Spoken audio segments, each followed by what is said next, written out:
Should Dhoni Dhoni வந்தாலும் come எதுவும் பண்ண அகைன்? மாட்டாரு. அவர் நத்திங். அவர் வந்தாலும் அவர் பாட்டு விக்கெட் கீப் பண்ணுவாரு. ஃபீல்ட் பிளேஸ்மெண்ட், அதாவது மிடான்ல சைட்ல இருந்துச்சு, மிடான் கொஞ்சம் ஆங்கிளுக்கு தப்பா இருந்துச்சுன்னா மாத்தி விடுவாரு. அவ்வளவுதான் ஒரு வேலை. பவுலிங் ரொட்டேஷன், டீம் பிளானிங் எதுலயுமே அவர் இன்வால்வ் ஆக மாட்டாரு. அவர் வந்தாலுமே எனக்கு தெரிஞ்சு அவர் வருவாரான்னு கூட டவுட் தான். வழக்கம் போல என்ன நடக்கும்னா, நாளைக்கு வந்து சேப்பாக்ல வந்து பிராக்டிஸ் மேட்ச்ல வந்து ரீல்ஸ் போடுவாங்க. அதுக்கு மறுநாள் வந்து டிக்கெட்ஸ் ஓபன் பண்ணுவாங்க. டிக்கெட்ஸை வச்சு ஸ்கேம் நடக்கும். அதுக்கப்புறம் அவர் ஸ்குவாட்ல பார்த்தா அவர் இருக்க மாட்டாரு, பஸ்லயும் வர மாட்டாரு. இந்த சைக்கிள் தான் நடந்துட்டு வருது. ஒரு ஹோப் கொடுத்து இவனுங்க இது பண்றாங்க. தோனி வந்தாலும் ஒன்றும் ஆகாதுண்ணா. Unless or until he should be the responsible person for this team.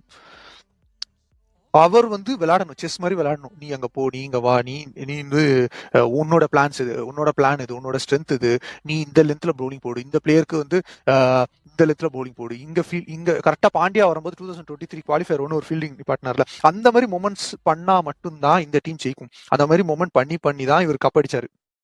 அந்த அது இல்லாம டீமை நம்பியோ இல்ல வந்து ஒரு ஒரு எப்படி சொல்றது, ஒரு ஒரு கம்ப்ளீட் ஸ்குவாடை நம்பியோ மேனேஜ்மெண்ட் நம்பியோ சிஎஸ்கே இருந்ததே இல்லை.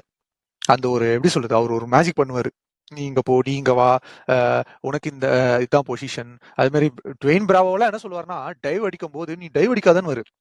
4 ரன் போனா போயிட்டு போகுது, உன்னை வச்சு எனக்கு டெத் போலிங்ல எனக்கு ஒர்க் இருக்கு, உன்னோட அந்த 4 ரன் எனக்கு மேட்டர் இல்லைன்னு வரு. அந்த மாதிரியான பிளேயர் எம்எஸ் தோனி.